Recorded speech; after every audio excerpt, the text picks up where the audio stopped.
അമ്മയുടെ പ്രത്യക്ഷീകരണത്തിൻ്റെ സാക്ഷിയായി എന്നെയും എൻ്റെ കുടുംബത്തെയും ഉയർത്തിയതിൽ അമ്മയ്ക്കും തിരുകുമാരനും 1000 നന്ദി. എൻ്റെ പേര് ആതിര ജോസഫ്. ഞാൻ വരാപ്പുഴ മൂലമ്പള്ളി സെൻറ്റ് അഗസ്റ്റിൻ ചർച്ചിൽ നിന്ന് വരുന്നു. എൻ്റെ അമ്മയാണിത്, എൻ്റെ ഹസ്ബൻഡ്, എൻ്റെ മകൻ. ഇവിടെ ഞാൻ കൃപാസനത്തിനെ പറ്റി ഞാൻ പണ്ട് മുതലേ കേട്ടിട്ടുണ്ട്. പക്ഷേ എനിക്കിവിടെ വന്ന് ഉടമ്പടി എടുക്കണം എന്ന് ഇതുവരെ ആ ഒരു സമയത്ത് തോന്നിയിട്ടില്ലായിരുന്നു. പക്ഷേ 2023 ഞാൻ ഹസ്ബൻഡിൻ്റെ കൂടെ അയർലൻഡിലേക്ക് ഹസ്ബൻഡിന് ജോലി കിട്ടിയിട്ട് ഞാനും കുഞ്ഞും കൂടി പോയായിരുന്നു. അവിടെ ചെന്നപ്പോൾ കുഞ്ഞിന് 2 വയസ്സായിരുന്നു. ആ സമയത്ത് കുഞ്ഞിന് എപ്പോഴും ചെവിക്ക് ഇയർ ഇൻഫെക്ഷൻ, പിന്നെ പനി, എപ്പോഴും എല്ലാ മാസവും അടുപ്പിച്ച് ആൻറ്റിബയോട്ടിക് കൊടുക്കേണ്ട ഒരവസ്ഥ ഞങ്ങൾക്ക് വന്നു. ആ ഒരു സാഹചര്യം വന്നപ്പോൾ ഞങ്ങൾക്ക് വളരെ പ്രയാസമായി. ഞങ്ങൾ എന്നിട്ട് ഒരു ENT കൺസൾട്ട് ചെയ്തു. അവിടെ വെച്ച് കൺസൾട്ട് ചെയ്തപ്പോൾ ENT പറഞ്ഞു, കുഞ്ഞിൻ്റെ 2 ചെവിയിലും ഫ്ലൂയിഡ് ഉണ്ട്, നമുക്ക് ഗ്രോമെക്സ് എന്ന് പറഞ്ഞൊരു സർജറി ചെയ്യണം.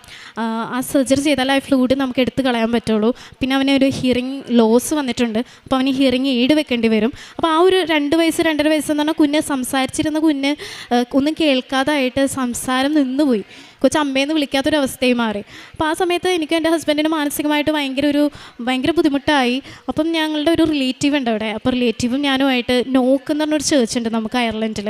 ഇവിടെ മാതാവ് പ്രത്യക്ഷപ്പെട്ടൊരു ചേർച്ചാണ്. അവിടെ ഒരു കുഞ്ഞിന് ഡെഫായിട്ടുള്ളൊരു കുഞ്ഞിന് മാതാവ് അനുഗ്രഹിച്ചിട്ടുള്ളൊരു ചേർച്ചാണ്. അപ്പം ഞങ്ങളവിടെ പ്രാർത്ഥിക്കാൻ ചെന്നപ്പോഴേക്കും എനിക്കും ചേച്ചി അപ്പം എന്നോട് പറയും, ചേച്ചി ഉടമ്പടി എടുത്തിട്ടുണ്ട്. ചേച്ചി അപ്പം എന്നോട് പറയുന്നുണ്ട്, നീ ഉടമ്പടി എടുക്കുക. അപ്പം എനിക്കപ്പം മനസ്സിലിങ്ങനെ എടുക്കണ്ടേ എന്നുള്ളൊരു ചിന്താതിയിൽ നിൽക്കുകയാണ്. അപ്പോഴാണ് എനിക്കും ചേച്ചിക്കും മാത്രം ഒരു സുഗന്ധ അഭിഷേകം, എനിക്കും ചേച്ചിക്കും മാത്രം, ഇവർക്ക് ആർക്കും കിട്ടിയില്ല. അപ്പോൾ എനിക്ക് എൻ്റെ മനസ്സിൽ തോന്നി ഉടമ്പടി എടുക്കാൻ വേണ്ടി മാതാവിനെ വിളിക്കണേ. അപ്പോൾ ഈ കുഞ്ഞിന് 6 മാസം ഉള്ളപ്പോൾ ഞാനിവിടെ മാതാവിനെ വന്ന് കാണിച്ചിട്ടുണ്ട്. പക്ഷെ അന്ന് ജസ്റ്റ് പ്രാർത്ഥിച്ചിട്ട് പോയി, ഉടമ്പടി ഒന്നും എടുത്തില്ല. അത് കഴിഞ്ഞിട്ട് ഞങ്ങളപ്പോൾ അവിടെ നിന്ന് അതിന് മുന്നേ എൻ്റെ അമ്മച്ചിനോട് ഞാൻ പറഞ്ഞു, അമ്മച്ചി ഒന്ന് വന്ന് ഉടമ്പടി എടുക്കുക. അപ്പോൾ അമ്മച്ചി വന്ന് ഉടമ്പടി എടുത്തു. എന്നിട്ടും അവിടെ നിന്ന് ഞാൻ ഓൺലൈൻ ഉടമ്പടി ജനുവരി 24 എടുത്തു, 2024. എന്നിട്ടും എൻ്റെ മനസ്സ് പറയാം, നീ തീർത്ഥാടന ഉടമ്പടി എടുക്കുക, നീ ഇങ്ങോട്ടേക്ക് വാ. അവിടെ നിന്ന് പ്രാർത്ഥിക്കുന്നുണ്ട്, എല്ലാം ചെയ്യുന്നുണ്ടെങ്കിലും ഒരു സമാധാനമില്ല മനസ്സിന്. കുഞ്ഞിനൊരു ഇമ്പ്രൂവ്മെൻറ്റ് എനിക്ക് കാണാൻ പറ്റുന്നില്ല. അപ്പം ഞങ്ങൾ നാട്ടിലേക്ക് ഉടമ്പടി എടുക്കാനായിട്ട് മാർച്ചിൽ 9-ാം തീയതി ഇവിടെ വന്നു. ഞങ്ങൾ ഉടമ്പടി എടുത്തു. ആ ഒരു സമയത്ത് തന്നെ കുഞ്ഞ് രാത്രി ഉറങ്ങത്തില്ല, എപ്പോഴും എഴുന്നേറ്റുകൊണ്ടിരിക്കും. അവനെ എഴുന്നേറ്റ് കരച്ചില്ല. രാത്രി ഞങ്ങൾ എടുത്തുകൊണ്ട് നടക്കണം, എല്ലാ ദിവസവും നടക്കണം. കുഞ്ഞ് ജനിച്ച കാലം തുടങ്ങിയാൽ അങ്ങനെയാണ്. അപ്പോൾ ഇവിടെ നമ്മൾ ഹോസ്പിറ്റലുകളിൽ നല്ല ഹോസ്പിറ്റലുകളിൽ നമ്മൾ പോയിട്ടുണ്ടെങ്കിലും ഡോക്ടേഴ്സ് അത് കുഞ്ഞ് രാത്രി ഉറങ്ങില്ല. ചില കുട്ടികൾ അങ്ങനെയാണ്, അവർ വളരെ ഈസി ആയിട്ടാണ് വിടുന്നത്. പക്ഷേ ഒരു കുഞ്ഞിന് 3 വയസ്സായ ആ സമയത്ത് ഞങ്ങൾ വന്നപ്പോഴേക്കും ടെസ്റ്റ് ചെയ്തപ്പോൾ കുഞ്ഞിൻ്റെ അഡിനോയിഡ് ഫുള്ള് ഇരിക്കുക. അപ്പോൾ ഡോക്ടർ പറയുന്നത് പെട്ടെന്ന് സർജറി ചെയ്യണം. അപ്പം ഞങ്ങൾ ഉടമ്പടി വന്ന് എടുത്തു. അപ്പോൾ കിട്ടിയ തൈലവും ഉപ്പും തേനും ഞാൻ എല്ലാ ദിവസവും അവന് ഭക്ഷണത്തിലൂടെയും എല്ലാ ദിവസവും പുരട്ടെ അങ്ങനെ ചെയ്തു. ഇന്ന് അവന് 5 വയസ്സായി. അവൻ ഇതുവരെയും അഡിനോയിഡിൻ്റെ സർജറി ചെയ്യേണ്ടി വന്നിട്ടില്ല. അവനിപ്പോൾ സംസാരിക്കുന്നുണ്ട്, ഹിയറിംഗ് എയ്ഡ് വെച്ചിട്ടുണ്ട്, എന്നാലും അവൻ സംസാരിക്കുന്നുണ്ട്. ഒരു 3 വയസ്സ് വരെ ഒന്ന് സംസാരിച്ചിട്ട് അമ്മയെന്ന് പോലും വിളിക്കാത്ത കുഞ്ഞ് ഇപ്പം ഇംഗ്ലീഷ് നന്നായിട്ട് സംസാരിക്കുന്നുണ്ട്. ഇതിന് അമ്മ മാതാവിന് 1000 നന്ദി. പിന്നെ എനിക്ക് പറയാനുള്ള മറ്റൊരു അത്ഭുതം എന്ന് പറയുന്നാൽ, എനിക്ക് ആ സമയത്ത് ഞങ്ങൾ മാറിയ സമയത്ത് എനിക്ക് എന്നും തൊണ്ടവേദന വരുമായിരുന്നു. അതും തൊണ്ടവേദന പനി. അതിൻ്റെ റൂട്ട് കോസ് എന്താണെന്ന് അവിടുത്തെ ഡോക്ടേഴ്സ് ഒന്നും പറയുന്നില്ല, ജസ്റ്റ് തൊണ്ടവേദന പനി.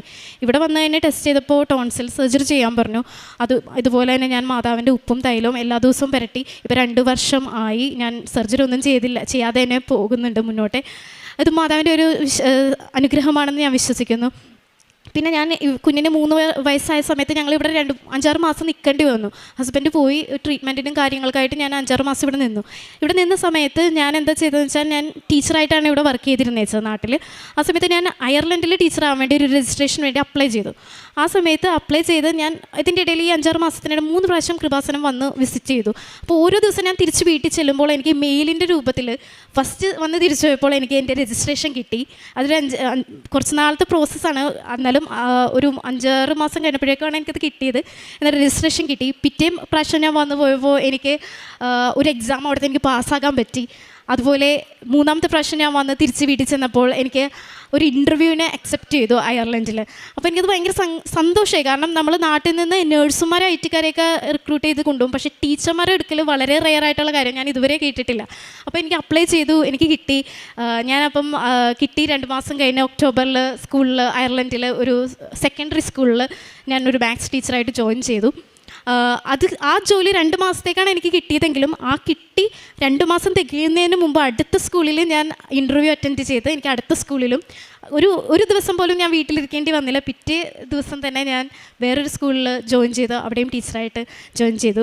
എന്നാലും ആ സമയത്തും ഇടയ്ക്ക് ഒരു തൊണ്ടക്ക് ഇങ്ങനെ ഒരു പ്രശ്നം വരും, ടോൺസിലിൻ്റെ. അപ്പം ഞാൻ ആ സമയത്ത് ഞാൻ മാതാവിനോട് പ്രാർത്ഥിച്ചു, മാതാവേ എനിക്ക് ഇടയ്ക്ക് തൊണ്ടക്ക് പ്രശ്നം വരുന്നുണ്ട്, കാരണം 10-30 പിള്ളേരുണ്ടാവും ഒരു ക്ലാസ്സിൽ. നമ്മുടെ ഇവിടുത്തെ പോലത്തെ പിള്ളേരല്ല, അവിടുത്തെ ഇച്ചിരി ഹാൻഡിൽ ചെയ്യാൻ കുറച്ച് ബുദ്ധിമുട്ടാണ്. അപ്പം ഞാൻ മാതാവിനോട് പറഞ്ഞു, മാതാവ് എനിക്ക് തൊണ്ടക്ക് ഒരു പ്രശ്നം വരുന്നുണ്ട്, എനിക്കൊരു ഇച്ചിരി കൊച്ചുങ്ങൾ കുറവുള്ള ക്ലാസ്സിൽ ഒരു ടീച്ചറായിട്ടുള്ള ഒരു പൊസിഷൻ തരാമോ? അപ്പോഴാണ് എൻ്റെ സ്കൂളിൽ റിസോഴ്സ് ടീച്ചർ എന്ന് പറഞ്ഞൊരു പോസ്റ്റ് ഉണ്ട് എല്ലാ സ്കൂളിലും. അത് ഒരു 5 പോസ്റ്റൊക്കെ ഉണ്ടാവുള്ളൂ. അപ്പോൾ അതിലൊരു ന്യൂ വേക്കൻസി വന്നിട്ട് എന്നെ ആ ഇതിലേക്ക് പ്രിൻസിപ്പൾ അക്സെപ്റ്റ് ചെയ്യുകയാണ്. അപ്പോൾ ഞാൻ കഴിഞ്ഞ ഒരു വർഷം മൊത്തം ആ റിസോഴ്സ് ടീച്ചറായിട്ടാണ് ആ സ്കൂളിൽ നിന്നത്. ഇപ്പം നെക്സ്റ്റ് ഇയറിലേക്കും എനിക്ക് ആ റിസോഴ്സ് ടീച്ചറായിട്ട് കണ്ടിന്യൂ ചെയ്യാനായിട്ട് മാതാവ് എനിക്കൊരു അനുഗ്രഹം നൽകി. എന്നെ സംബന്ധിച്ചിടത്തോളം ഇത് വലിയൊരു അനുഗ്രഹമാണ്. പിന്നെ എൻ്റെ ഹസ്ബൻഡ് നാട്ടിൽ അത്യാവശ്യം കുറേ 5-6 വർഷത്തോളം കാർ ഓടിച്ചിരുന്ന ഒരു നല്ല വ്യക്തിയായിരുന്നു. നല്ല കോൺഫിഡൻ്റ് ആയിരുന്നു കാർ ഓടിക്കാനായിട്ട്. പക്ഷേ നാട്ടിൽ നിന്ന് അയർലൻഡിൽ ചെന്ന് അവിടെ ലൈസൻസിന് അപ്ലൈ ചെയ്ത് ഫസ്റ്റ് ട്രയൽ തന്നെ പുള്ളി ഫെയിലായി. അപ്പം സെക്കൻഡ് ട്രൈക്ക് പോയപ്പോൾ ഞാൻ മാതാവിൻ്റെ കാശ് രൂപം കയ്യിൽ കൊടുത്തു. എന്നിട്ട് ഞാൻ പറഞ്ഞു, മാതാവിൻ്റേതാണ് ഇത് കിട്ടിയതെന്ന് കാണിക്കാൻ എനിക്ക് എന്തെങ്കിലും ഒരു പ്രൂഫ് വേണം എന്നുള്ള രീതിയിൽ പ്രാർത്ഥിച്ചായിരുന്നു. അപ്പം അവിടെ ചെന്ന് സെക്കൻഡ് ട്രയൽ പുള്ളിക്ക് കിട്ടിയ ഇൻസ്പെക്ടറിൻ്റെ പേര് മറിയം എന്ന് പറഞ്ഞ ഒരു ലേഡി ആയിരുന്നു. അത് മാതാവിൻ്റെ ഒരു അനുഗ്രഹമായിട്ട് ഞാൻ വിശ്വസിക്കുന്നതാണ്. പിന്നെ ഞങ്ങൾക്കുള്ള മറ്റൊരു അനുഗ്രഹം എന്ന് പറയുന്നാൽ ഞങ്ങൾക്ക് അയർലൻഡിൽ ഒരു ഭവനം വാങ്ങാൻ സാധിച്ചു എന്നുള്ളതാണ്. ഞങ്ങളത് സെയിൽ അഗ്രീഡ് ആക്കിയിട്ടുണ്ട്. നെക്സ്റ്റ് മന്ത് ഞങ്ങൾ പുതിയ വീട്ടിലേക്ക് മാറുകയാണ്. അതും എല്ലാവർക്കും സാധാരണ എന്തെങ്കിലും പ്രശ്നങ്ങൾ ഡോക്യുമെൻറ്റ്സിൽ ഡിലേയും കാര്യങ്ങളൊക്കെ വന്നു. ഞങ്ങൾക്ക് അങ്ങനെ ഡിലേയോ കാര്യങ്ങളോ ഒന്നും വന്നിട്ടില്ല. ഉടമ്പടിക്ക് ശേഷം എൻ്റെ ജീവിതത്തിലെ തടസ്സങ്ങളെല്ലാം മാറിയതായിട്ട് എനിക്ക് തോന്നി. ഉടമ്പടിക്ക് മുമ്പ് എല്ലാത്തിനും തടസ്സങ്ങളായിരുന്നു, എന്നും സങ്കടങ്ങളായിരുന്നു. പക്ഷേ ഉടമ്പടി എടുത്തതിന് ശേഷം എൻ്റെ ജീവിതത്തിലുണ്ടായ മാറ്റം എന്ന് പറഞ്ഞാൽ എന്നൊരു സന്തോഷം. ഉടമ്പടിക്ക് ശേഷം ഞാൻ പ്രാർത്ഥിച്ചിട്ടില്ല, എനിക്ക് ഇവന് വേണ്ടിയിട്ടോ എനിക്ക് ഇന്നത് വേണം അങ്ങനെയൊന്നും ഞാൻ പ്രാർത്ഥിച്ചിട്ടില്ല. എങ്കിലും എനിക്കെല്ലാം തക്ക നേരത്ത് മാതാവെല്ലാം ഒരുക്കി തന്നിരുന്നു. പിന്നെ പ്രേക്ഷിത പ്രവർത്തനം എന്ന് പറയാനായിട്ട് ഞങ്ങൾ ചെയ്തതെന്ന് വെച്ചാൽ ഇവിടെ വൃദ്ധസഹനങ്ങളിലും അനാഥ കുട്ടികളുടെ ആലയങ്ങളിൽ ഞങ്ങൾ പൈസ അയച്ചു കൊടുക്കാറുണ്ട്. പിന്നെ എൻ്റെ ഹസ്ബൻഡ് അവിടെ പത്രം കിട്ടാത്ത സമയത്ത് എന്താ ചെയ്യുന്നത് വെച്ചാൽ മാതാവിൻ്റെ ഫോട്ടോയും പ്രാർത്ഥനയും പ്രിൻ്റ് എടുത്തിട്ട് അവിടെ അയർലൻഡിൽ കൊടുക്കാറുണ്ട്. പിന്നെ അതുപോലെ ഹസ്ബൻഡ് അവിടുത്തെ വൃദ്ധസഹനം, അയർലൻഡിലെ വൃദ്ധസഹനത്തിൽ ഗവൺമെൻറ്റിൻ്റെയൊക്കെ ഉണ്ടാവും ചില സ്ഥലത്ത്. അപ്പം ഹസ്ബൻഡ് അവിടെ കിച്ചണിൽ അവരെ സഹായിക്കാനായിട്ട് പോയിട്ടുണ്ട്. ഇതൊക്കെയാണ് ഞങ്ങൾ പ്രേക്ഷിത പ്രവർത്തനങ്ങളായിട്ട് ചെയ്തിട്ടുള്ളത്. ഞങ്ങളുടെ ജീവിതത്തിൽ കിട്ടിയ എല്ലാ അനുഗ്രഹങ്ങൾക്കും ദൈവത്തിനും അമ്മ മാതാവിനും 1000 നന്ദി. ഈ വിഷമമുള്ള സമയങ്ങളിലെന്ന് വെച്ചാൽ എൻ്റെ ഒരേ ഒരു ആശ്വാസം എന്ന് പറയുന്നത് ഉടമ്പടി പ്രാർത്ഥനയാണ്. ഉടമ്പടി പ്രാർത്ഥന, അച്ഛൻ്റെ പ്രസംഗം, അച്ഛൻ പറയുന്ന കാര്യങ്ങളും മറ്റുള്ള ആളുകൾ പറയുന്ന സാക്ഷ്യങ്ങളും അതൊക്കെ കേട്ടാണ് എനിക്കൊരു മരുന്ന് പോലെ. കാരണം ഞങ്ങൾ ആ ഒരു സമയത്തെന്ന് പറഞ്ഞാൽ കുഞ്ഞിൻ്റെ ആ പ്രശ്നങ്ങളുണ്ടായ സമയങ്ങളൊക്കെ ഒരു ഡിപ്രഷൻ പോലെയൊക്കെ ആയിരുന്നു. അപ്പോൾ ആ സമയത്ത് എൻ്റെ ഒരു സമാധാനം, എനിക്കൊരു മാനസികമായൊരു സ്റ്റെബിലിറ്റി കിട്ടുന്നത് അച്ഛൻ്റെ പ്രസംഗങ്ങൾ കേൾക്കുന്നതിലൂടെയും ആളുകളുടെ സാക്ഷ്യങ്ങൾ കേൾക്കുന്നതിലൂടെയുമായിരുന്നു. പിന്നെ ഞങ്ങൾ എല്ലാ ഞായറാഴ്ചയും കുമ്പസാരം കുർബാനയ്ക്ക് പോകാറുണ്ട്. എല്ലാ ദിവസവും പോകാൻ പറ്റാറില്ല. പിന്നെ ആളുകൾക്ക് കൃപാസനത്തിനെ പറ്റി പറഞ്ഞു കൊടുക്കാറുണ്ട്. പിന്നെ പത്രങ്ങൾ കൊടുക്കാറുണ്ട്. ശരിക്കും അമ്മ മാതാവിനും ഒരിക്കൽ കൂടി നന്ദി പറഞ്ഞുകൊണ്ട് ഞാൻ എൻ്റെ വാക്കുകൾ നിർത്തുന്നു. വിശ്വസ്തന്മാരായ പുത്രന്മാരെ, എൻ്റെ വാക്ക് കേട്ട് അരുവിക്കരയിലെ പഴനിറിച്ചെടി പോലെ മൊട്ടിടുവിൻ. കുന്തിരിക്കം പോലെ സൗരഭ്യം പരത്തുകയും ലില്ലി പോലെ പൂവണിയുകയും ചെയ്യുവിൻ. സുഗന്ധം പരത്തുകയും സ്തുതിഗീതം ആലപിക്കുകയും ചെയ്യുവിൻ. കർത്താവിൻ്റെ എല്ലാ പ്രവൃത്തികളും നിമിത്തം അവിടുത്തെ വാഴ്ത്തുവിൻ. പ്രഭാഷകൻ്റെ പുസ്തകം 39-ാം അധ്യായം 13-14 വചനങ്ങളാണ്. ഉടമ്പടിയുടെ പ്രധാന ആഹ്വാനം തന്നെ ദൈവത്തോടുള്ള വിശ്വസ്തതയും പ്രാർത്ഥനയും മാനസാന്തരവും വിശുദ്ധ ജീവിതവുമാണ്. ഉടമ്പടി അനുഗ്രഹങ്ങൾ ലഭിക്കുന്നത് ദൈവകൃപയാലാണ്. നമ്മുടെ ജീവിതത്തിലും ഉടമ്പടി ജീവിതം സത്യസന്ധമായി മുന്നോട്ട് പോകുമ്പോഴാണ് ഈശോയുടെ മമ്മയുടെയും കൃപ നമുക്ക് അനുഭവിക്കാൻ സാധിക്കുന്നത്. ആതിര എന്ന മകളുടെ സാക്ഷ്യത്തിൽ ആദ്യമായി കൃപാസനത്തിൽ വരികയും ഉടമ്പടി എടുക്കുകയും ചെയ്തത് മക്കൾക്ക് വേണ്ടിയിട്ടായിരുന്നു. മകൻ 3 വയസ്സായിട്ട് സംസാരിക്കുന്നുണ്ടായിരുന്നില്ല. പരിശുദ്ധ അമ്മയുടെ മരിയൻ ഉടമ്പടിയിലൂടെ, നേർച്ച വസ്തുക്കളുടെ ഉപയോഗത്തിലൂടെ ഈ മകന് സംസാരിക്കുവാനുള്ള ശക്തി ലഭിക്കുകയാണ്. പിന്നീട് അഡിനോയിഡിൻ്റെ ഒരു അസുഖമുണ്ടായിരുന്നു. അതും സർജറി ചെയ്യണമെന്നാണ് ഡോക്ടേഴ്സ് പറഞ്ഞിരുന്നത്. പക്ഷെങ്കിൽ ഇവിടെയും ഈശോയുടെയും അമ്മയുടെയും കരുണയും കൃപയാലും ഓപ്പറേഷനൊന്നുമില്ലാതെ സർജറി ഒന്നുമില്ലാതെ തന്നെ ആ രോഗം പൂർണ്ണമായിട്ട് സൗഖ്യപ്പെടുകയാണ്. പിന്നീട് ഈ മകൾ പറഞ്ഞത് ടോൺസിൽ സർജറി ചെയ്യേണ്ടി വരുമെന്നാണ് ഡോക്ടേഴ്സ് പ്രിസ്ക്രൈബ് ചെയ്തത്. അവിടെയും ഉടമ്പടി നേർച്ച വസ്തുക്കളായി ഉടമ്പടി തൈലവും ഒക്കെ തേച്ച് വിശ്വാസ പ്രമാണം ചൊല്ലി ഉപയോഗിച്ചതിൻ്റെ ഫലമായിട്ട് ആ സർജറിയും ക്യാൻസലാവുകയാണ്. പിന്നീട് അയർലൻഡിൽ ഒരു ജോലിക്ക് വേണ്ടിയിട്ടാണ് ഇൻ്റർവ്യൂവിന് പോകുമ്പോഴെല്ലാം ഈശോയുടെയും അമ്മയുടെയും സാന്നിധ്യത്തോട് പ്രാർത്ഥനയോട് കൂടിയാണ് പോകുന്നത്. ആദ്യമായിട്ട് അയർലൻഡിൽ ടീച്ചറായിട്ട് ജോലി ലഭിക്കുകയും പിന്നീട് ഒരു റിസോഴ്സ് ടീച്ചറായിട്ടുള്ള ഡെസിഗ്നേഷനിൽ പിന്നീട് ജോലി ലഭിക്കുകയുമാണ്. അങ്ങനെ ജോലി കണ്ടിന്യൂ ചെയ്തു. പിന്നീട് ഭർത്താവിനുള്ള കാർ ലൈസൻസ് കിട്ടുകയും അവിടെ ഇൻസ്പെക്ടർ ആയി വന്ന ഒരു വ്യക്തി പേരും മരിയം എന്ന പേരായിരുന്നു. അവിടെ കാശിരൂപം മുറുകെ പിടിച്ച് ഡ്രൈവിംഗ് ലൈസൻസിന് പോയപ്പോൾ അമ്മയോട് പ്രാർത്ഥിച്ചു പോയതിൻ്റെ ഫലമായിട്ട് തന്നെയാണ് അതും ക്ലിയർ ആകാനായിട്ട് സാധിച്ചത്. പിന്നീട് അയർലൻഡിൽ ഒരു ഭവനമായിരുന്നു ഒരാഗ്രഹം. അവിടെയും ഈശോയുടെയും അമ്മയുടെ അനുഗ്രഹം കൊണ്ട് സെയിൽ എഗ്രിമെൻറ്റ് റെഡിയാക്കി.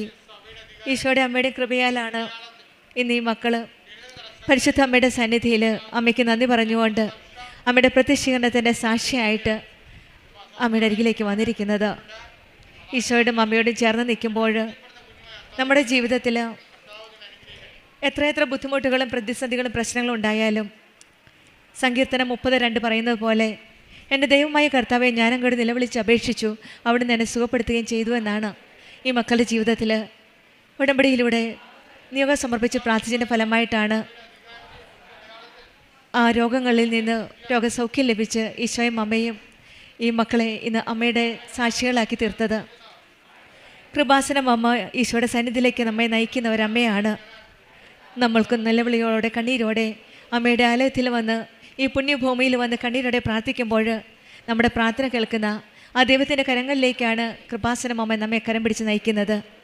നമ്മുടെ ജീവിതവും മറ്റുള്ളവർക്ക് ആത്മീയ സുഗന്ധമായി മാറുവാനും കൃപയിലും വിശ്വസ്തതയിലും ഉടമ്പടി ജീവിതം നയിച്ച് ദൈവത്തെ മഹത്വപ്പെടുത്തുവാനുള്ള അനുഗ്രഹത്തിനായി നമുക്കും പ്രാർത്ഥിക്കാം. ആതിര ജോസഫിനും കുടുംബത്തിനും ലഭിച്ച ഈ വലിയ അനുഗ്രഹങ്ങൾക്ക് നമുക്ക് കരങ്ങളടിച്ച് ദൈവത്തെ മഹത്വപ്പെടുത്താം.